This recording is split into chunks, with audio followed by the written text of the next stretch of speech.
Hello बच्चों, तो चलिए प्रश्न देखते हैं। और हमारा प्रश्न है, आवर्त सारणी के दीर्घ रूप में वह आवर्त जिससे कोई तत्व संबंध रखता है प्रतिनिधित्व करता है। पहला विकल्प है परमाणु द्रव्यमान, दूसरा है परमाणु संख्या, तीसरा है मुख्य क्वांटम संख्या और चौथा आपका विकल्प है दिगंशीय क्वांटम संख्या।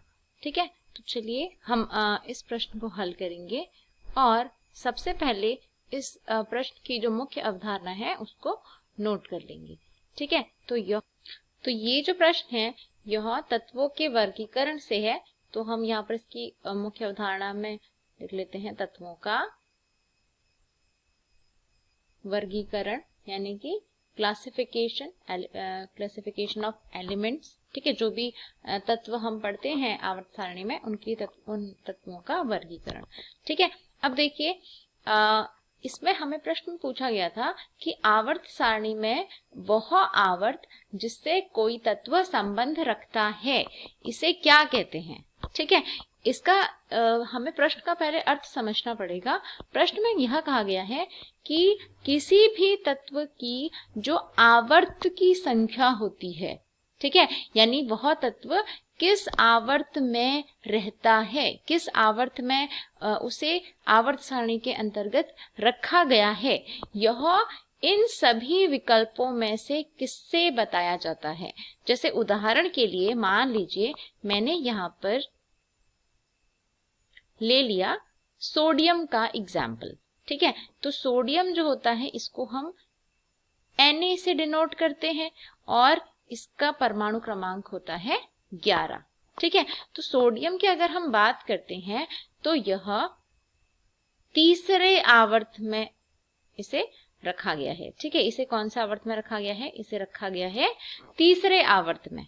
ठीक है, लेकिन यह हमें कैसे पता चला, यह हमें पता चला जब हमने इसका इलेक्ट्रॉनिक विन्यास निकाला। ठीक है, तो इलेक्ट्रॉनिक विन्यास जो होता है सोडियम का वह होता है 1s2, 2s2, 2p6 और 3s1। ठीक है, तो ये सोडियम का इलेक्ट्रॉनिक विन्यास होता है। अब हम बात करते हैं कि सोडियम में जो सबसे बाहर वाला एक इलेक्ट्रॉन है, जो सबसे बाह्य इलेक्ट्रॉन है, वह किस मुख्य क्वांटम संख्या में प्रवेश कर रहा है, यह तीसरी क्वांटम संख्या, यानी कि यहाँ पर n का क्या वैल्यू है, यहाँ पर n का वैल्यू है 3। n का अर्थ होता है मुख्य क्वांटम संख्या। ठीक है, तो मुख्य क्वांटम संख्या जिसे हम स्मॉल n से भी दिखाते हैं। और सबसे बाह्य इलेक्ट्रॉन की अगर हम बात करें तो इसके लिए यह जो n है इसका मान है 3। और यहीं से हमें पता चलता है कि यह क्योंकि सबसे बाह्य इलेक्ट्रॉन तीसरे मुख्य क्वांटम संख्या में आ रहा है, अर्थात यह जो तत्व है सोडियम यह तीसरे आवर्त में रहेगा। ठीक है, तो अगर हम आवर्त को सीधा सीधा दर्शाएं तो हम ऐसा कह सकते हैं कि आवर्त जो है किसी भी तत्व के आवर्त की संख्या कि वह कौन से आवर्त में रहता है, यह सीधा सीधा मुख्य क्वांटम संख्या से निर्भर करता है। ठीक है, जैसे सोडियम के लिए क्योंकि सबसे बाह्य इलेक्ट्रॉन के लिए मुख्य क्वांटम संख्या का मान 3 था, अर्थात यह तीसरे आवर्त में रहेगा। इसी प्रकार कोई और अगर हम एग्जाम्पल देखें, जैसे हम देखते हैं पोटेशियम का होता है 19। ठीक है, परमाणु क्रमांक, तो इसका इलेक्ट्रॉनिक विन्यास होगा 1s2, 2s2, 2p6, 3s2, 3p6, 4s1। ठीक है, तो यहाँ पर अगर हम देखें तो सबसे बाह्य जो इलेक्ट्रॉन है, सबसे बाहर वाला जो इलेक्ट्रॉन है, इसके लिए मुख्य क्वांटम संख्या का मान 4 है।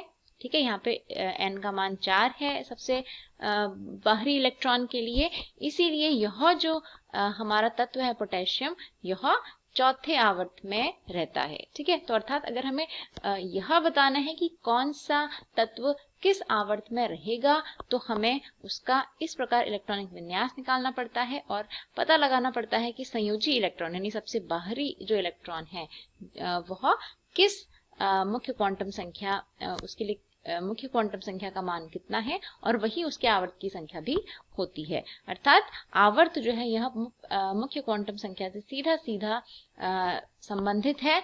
तो इस प्रश्न का सही उत्तर होगा मुख्य क्वांटम संख्या, यानी विकल्प 3 आपका सही उत्तर हो जाएगा।